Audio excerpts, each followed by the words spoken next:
Hello everyone. So welcome है हमारा next lecture में। ये लेक्चर काफ़ी दिनों बाद रिकॉर्ड हो रहा है, बीच में कुछ समय का गैप आ गया था। तो जो टॉपिक हमारा रह गया था फर्स्ट चैप्टर का, उसको हम प्रोसीड करने वाले हैं। और जो टॉपिक हमारा रह गया था फर्स्ट चैप्टर में, दैट इज़ कोरोजन। और कोरोजन के बाद हम समझेंगे रेंसिडिटी के बारे में भी। तो पहले एक बार जान लेते हैं कि कोरोजन क्या होता है। तो कोरोजन में बेसिकली क्या होता है कि हमारे पास मान लीजिए कोई मटेरियल है, और मटेरियल हमारे पास मेटल भी हो सकता है, मटेरियल हमारे पास नॉन मेटल भी हो सकता है। तो इस केस में हम जनरली मेटल्स को ही रेफ़र करते हैं। तो मान लीजिए कि मेरे पास कोई मेटल है, और मेटल जो है वो एटमॉस्फेरिक कंडीशंस में ख़राब हो जाती है, या फिर उसका केमिकल कॉम्पोजिशन चेंज हो जाता है, उस वजह से उस पर कोरोजन हो जाता है, उस पर ज़ंग लग जाता है। अगर मैं इसको हिंदी में बताऊं तो, जैसे मैं एग्ज़ाम्पल लेता हूं आयरन का। तो आयरन पे क्या होता है कि जब आयरन को हम एटमॉस्फेयर में रख देते हैं तो उसके ऊपर रेडिश ब्राउन कलर की लेयर जम जाती है। उस लेयर को हम रस्ट कह देते हैं। उसी तरह अगर मेरे पास सिल्वर का एग्ज़ाम्पल है, तो सिल्वर भी समय के साथ साथ ब्लैक पड़ जाता है, क्योंकि उसके ऊपर ऑक्साइड और सल्फाइड की लेयर जम जाती है। उसी तरह हमारे पास है कॉपर। कॉपर भी समय के साथ साथ ग्रीनिश पड़ जाता है बिकॉज ऑफ द करोजन। अब उसमें कौन सा कंपाउंड बनता है उसके बारे में बात करेंगे, बट सबसे पहले हम ये जान लेते हैं कि करोजन होता क्या है by definition. So by definition it is written as deterioration. Deterioration की जगह हम एक और वर्ड यूज़ कर सकते हैं, we can call that destruction. क्योंकि हमारा मेटल ख़राब होने वाला है, वो अपनी प्रॉपर्टी को लूज़ कर देगा, तो वो डिस्ट्रॉय होने वाला है। तो डिटीरियोरेशन या डिस्ट्रक्शन ऑफ मटेरियल, यहाँ पे ध्यान दें, मटेरियल कैन बी मेटल और नॉन मेटल, बट मैं यहाँ पे स्पेसिफिकली मेटल को ही एग्जांपल के तौर पे लूँगा। सो डिटीरियोरेशन या destruction of material in the presence of atmospheric condition. तो एटमॉस्फेरिक कंडीशंस की प्रेजेंस में मेटल का ख़राब हो जाना कहलाता है कोरोजन। अब एटमॉस्फेरिक कंडीशंस कौन कौन सी होती है उसके बारे में ज़रा जान लेते हैं हम। सो कंडीशन हमारे पास होती है एटमॉस्फेयर में, दैट इज़ एयर। एयर में होता है oxygen, nitrogen, sulphur dioxide and many more gases. और हमारे पास होगा मॉइस्चर। मॉइस्चर को हम कह सकते हैं वाटर की प्रेजेंस। तो वाटर की प्रेजेंस में और कुछ स्पेसिफिक गैसेस की प्रेजेंस में हमारा मटेरियल जो है वो ख़राब हो जाता है। अब ज़रा हम कुछ एग्जांपल्स देख लेते हैं कि कौन कौन से मटेरियल ख़राब होने के बाद कौन कौन सा केमिकल कंपाउंड फॉर्म करते हैं। सबसे पहले हम सिंपलेस्ट एग्जांपल लेंगे, that is called rusting of iron, जिसको हम डेली लाइफ में भी देखते हैं, ऑब्ज़र्व करते हैं। हमें इसका कलर भी पता है, रस्ट लगने के बाद कलर कैसा हो जाता है। तो हमारे पास आयरन है सॉलिड स्टेट में, प्योर आयरन है, इसके रखा एटमॉस्फेयर में, वहाँ पर ऑक्सीजन होगी और हमारे पास वहाँ पे होंगे वाटर मॉलिक्यूल्स बहुत सारे। Let's say in water molecules का नंबर x है, तो ये चेंज हो जाएगा Fe2O3.XH2O में। इसका केमिकल नेम है hydrated ferric oxide.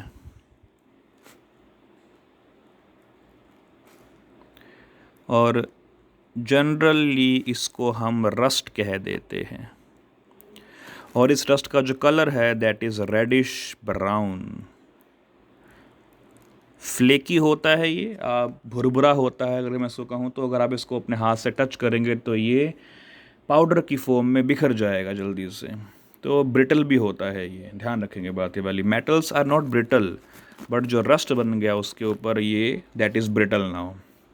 Okay, next example मेरे पास है टार्निशिंग ऑफ सिल्वर।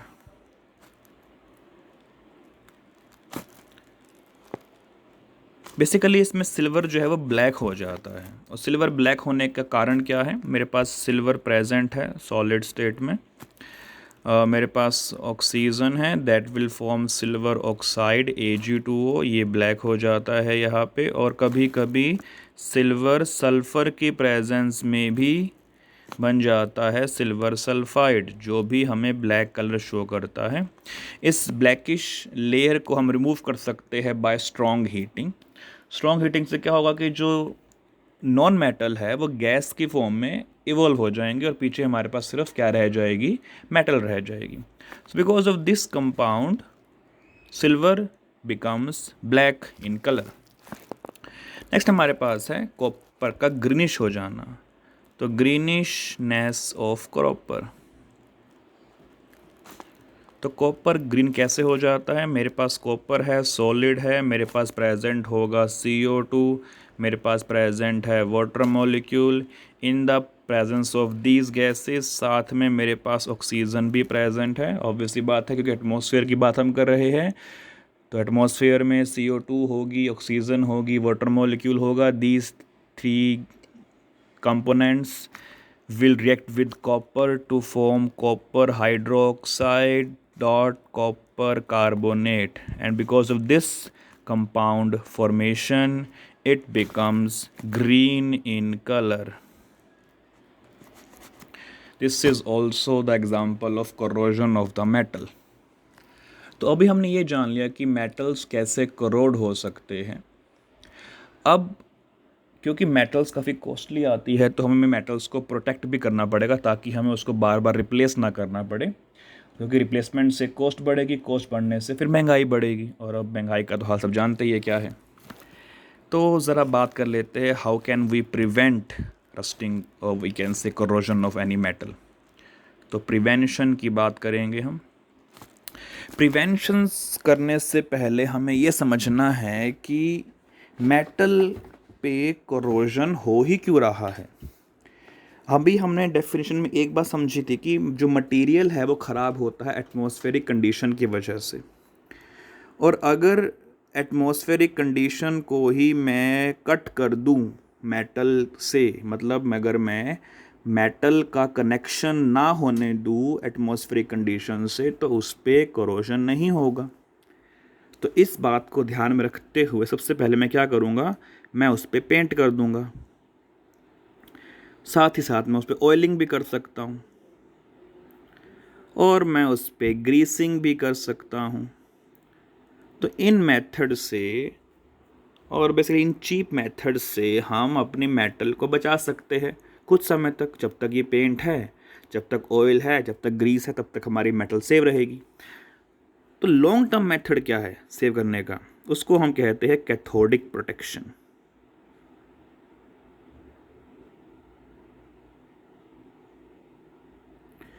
इसको हम कैसे करते हैं? हम क्या करेंगे, अपना जो मेटल है उसको लेस रिएक्टिव बना दिया जाएगा। ठीक है, तो कैसे बनाएंगे लेस रिएक्टिव? अगर मैं उस मेटल पे एक मोर रिएक्टिव लेयर को प्लेस कर दूं, तो जो कोरोजन जिसका होगा that will be the more reactive layer. और इस प्रोसेस को हम एक और नाम देते हैं, वी कॉल दैट गैल्वेनाइजेशन। तो गैल्वेनाइजेशन की हेल्प से हम ये काम कर सकते हैं। हम क्या करते हैं, बाय इलेक्ट्रोलाइटिक मेथड, इस मेथड को हम डिस्कस करेंगे सेकंड चैप्टर में। हम जिंक की कोटिंग कर देते हैं ऑन आयरन। तो इलेक्ट्रोलाइटिक मेथड से हम आयरन के ऊपर जिंक की कोटिंग कर देते हैं, and zinc being the more reactive, इसकी वजह से जो हमारा आयरन है वो कैथोड बन जाता है। और कैथोड मतलब होता है लेस रिएक्टिव मेटल। इसको हम समझेंगे डिटेल में सेकंड चैप्टर में, कैथोड क्या है, एनोड क्या है। अभी के लिए बस इतना जान लेते हैं कि जिंक क्योंकि रिएक्टिव है आयरन से, तो उसकी लेयर चढ़ाने से जो मेटल ख़राब होगी वो कौन सी होगी, वो जिंक की होगी, आयरन ख़राब नहीं होगा हमारा। ठीक है, दिस इज़ कॉल्ड गैल्वेनाइजेशन। तो ये हमारे पास 4 मेथड है जिसकी वजह से हम अपने मेटल की कोरोजन को प्रिवेंट कर सकते हैं। कौन कौन से मेथड हमने किए अभी तक? हमने किए पेंटिंग, ऑयलिंग, ग्रीसिंग और गैल्वेनाइजेशन, जिसको हम कैथोडिक प्रोटेक्शन भी कहते हैं। ओके, ये हमारे पास था कोरोजन के बारे में, जहाँ पर हमारा मेटल या नॉन मेटल ख़राब होता है। अब हम बात करेंगे रेंसिडिटी के बारे में। रेंसिडिटी का मतलब है कि जो हमारा फूड है वो ख़राब हो रहा है अब, और फूड ख़राब होने का मेन कारण है बैक्टीरियाज की ग्रोथ हो जाना फूड के ऊपर, जिससे बैक्टीरिया अपना ऑक्सीजन का इनटेक करके फूड के मॉलिक्यूल्स को डिकम्पोज करते हैं ऐसे मॉलिक्यूल्स में which are foul smelling, and that foul smell indicates कि हमारा खाना ख़राब हो रहा है।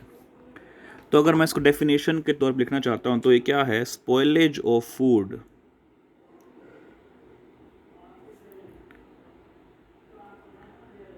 by the action of bacteria and fungus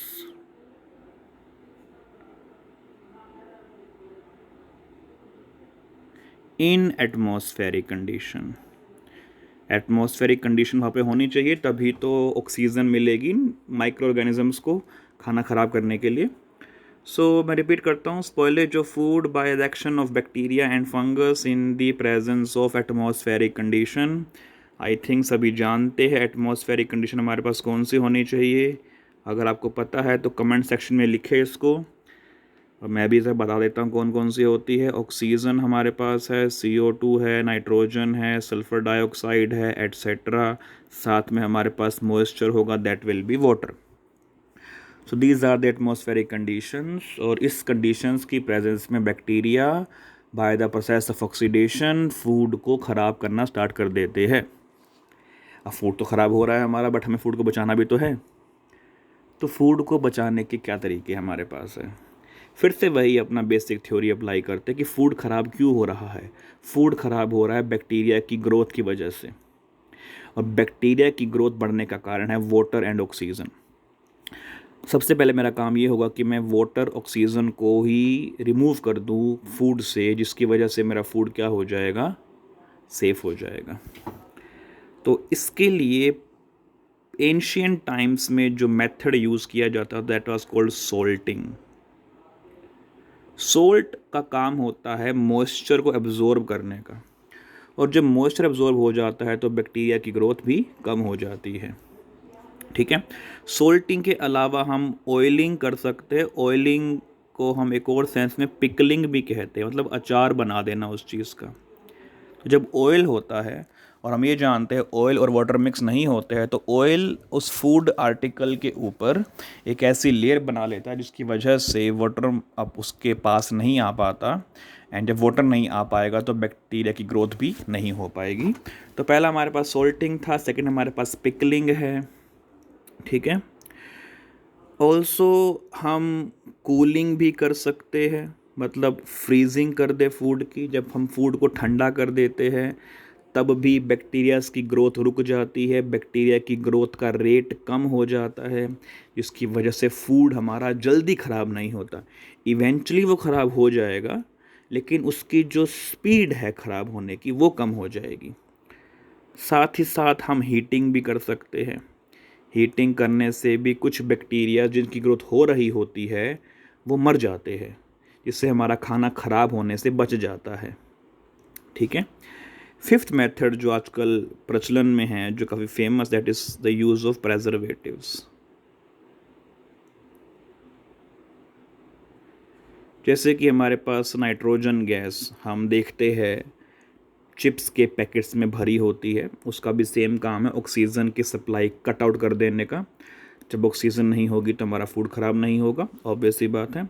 उसके अलावा कुछ केमिकल प्रेजर्वेटिव्स हमारे पास होते हैं, जैसे कि मैं अगर नाम लेना चाहूँ तो मेरे पास है सोडियम बेंजोएट।